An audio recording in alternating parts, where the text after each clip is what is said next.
Om Swastiastu, salam sejahtera bagi kita semua. Kita ketemu kembali dalam topik analisis keragaman rancangan acak lengkap. Ini merupakan video kedua.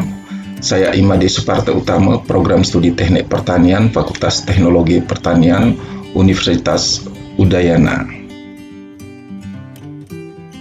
Ini adalah salah satu contoh eksperimen di mana seorang peneliti menyelidiki bagaimana pengisapan uap air ke dalam 5 campuran bahan beton berbeda. Jadi perlakuannya 5 campuran bahan beton yang berbeda. Beton dibiarkan kena uap air selama 48 jam.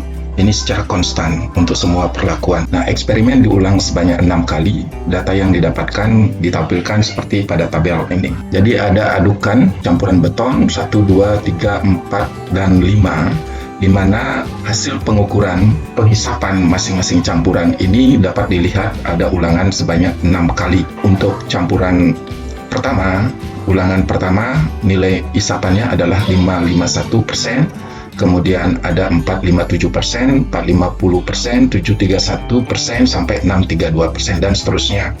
Nah, kita buatkan jumlah total masing-masing perlakuan. Seperti umpamanya perlakuan pertama, jumlah totalnya itu adalah 3.320,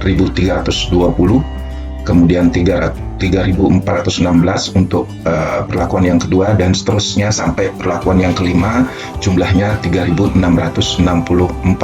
Dan kemudian kita dapatkan total seluruh jumlah unit eksperimen, jadi pengukuran unit eksperimen itu 16.854.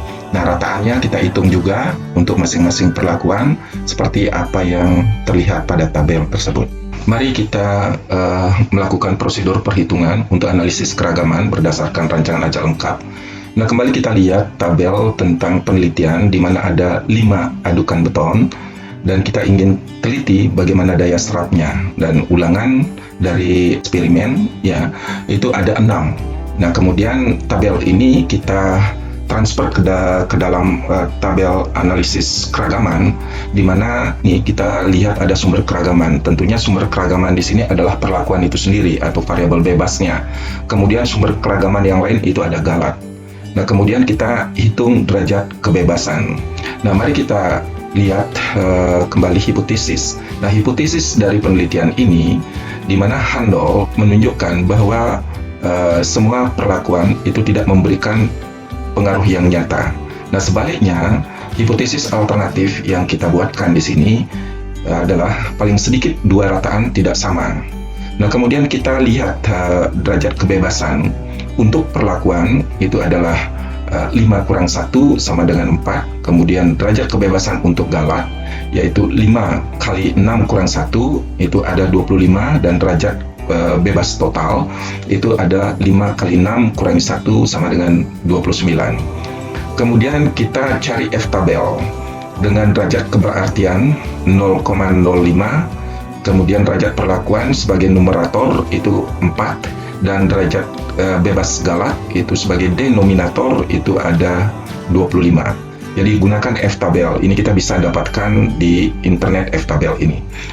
Setelah kita lihat dalam F tabel, maka F tabel dengan derajat keberartian 0,05, kemudian derajat bebas perlakuan 4, dan derajat bebas galat 25, maka didapatkan F tabel itu 2,76.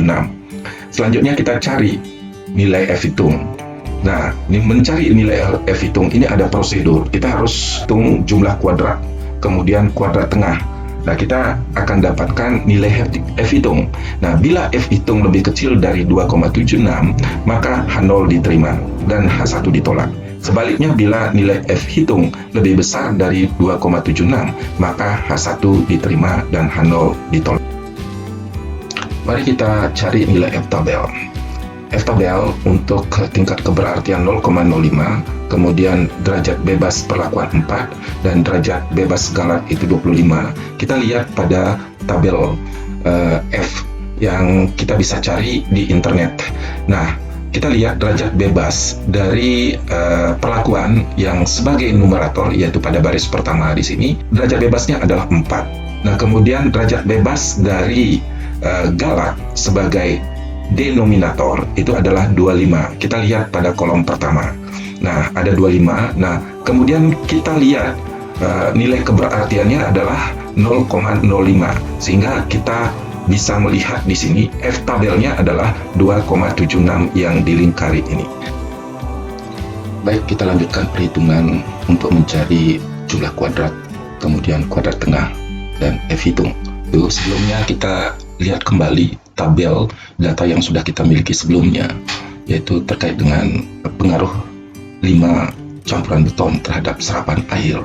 Nah, di sini kita lihat ulangannya terdapat 6 ulangan eksperimen.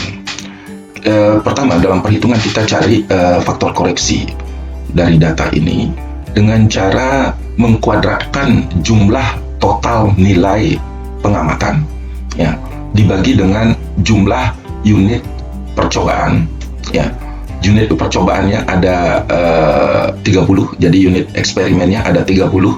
Nah, kita dapatkan nilai faktor koreksi atau FK itu adalah 9.468.577. Nah, dengan faktor koreksi ini kita dapat menghitung jumlah kuadrat total atau JKT. Jumlah kuadrat total yaitu dengan mengkuadratkan masing-masing pengamatan pada unit percobaan, ya, mulai dari nilai 551 kuadrat sampai terakhir 679 kuadrat, ya, kita jumlahkan, kemudian kita kurangi faktor koreksi. Nah, kita dapatkan nilai 2009, ya, 377. Kita hitung jumlah kuadrat perlakuan atau JKA dengan mengkuadratkan jumlah total masing-masing perlakuan, ya.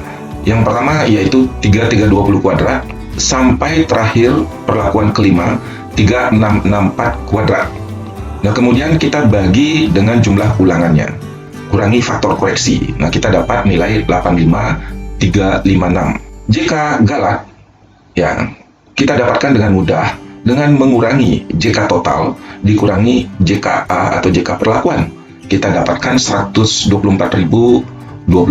Nah, selanjutnya dengan hasil jumlah kuadrat ini kita hitung kuadrat tengah. Kuadrat tengah A atau kuadrat tengah perlakuan yaitu dengan membagi jumlah kuadrat dari perlakuan dibagi dengan derajat bebasnya. Kita dapatkan 21339 dengan derajat bebas 4. Nah, kemudian kuadrat tengah galat, kita bagi jumlah kuadrat galatnya dengan derajat bebas daripada galat itu sendiri yaitu 25, kita dapatkan nilai 4961. Dari kuadrat tengah ini kita dengan mudah mendapatkan F hitung. F hitung didapatkan dengan membagi kuadrat tengah perlakuan dibagi kuadrat tengah galatnya, kita dapatkan 430. Selanjutnya kita lihat F tabel. F tabel sebelumnya kita sudah cari, nilainya adalah 2,76 dengan derajat keberartian 0,05. Seluruh nilai yang sudah kita hitung ini kemudian kita masukkan ke dalam tabel sidik ragam. Nah, kita lihat F hitung ini ternyata lebih besar dari F tabel, ya, maka H1 diterima dan H0 ditolak. Kesimpulannya adalah campuran beton berpengaruh terhadap isapan air. Nah, berikutnya ini adalah tugas bagi mahasiswa untuk melatih bagaimana melakukan analisis keragaman. Nah, di sini ada 3 perlakuan ransum makanan babi, ya, yaitu A, B, dan C. Kemudian kita ingin mengetahui bagaimana pengaruh daripada ransum tersebut terhadap bobot babi pada akhir percobaan. Nah, di sini terdapat 7 ulangan percobaan. Nah, buat analisis keragaman dan uji hipotesis yang sudah diberikan pada slide ini. Terima kasih.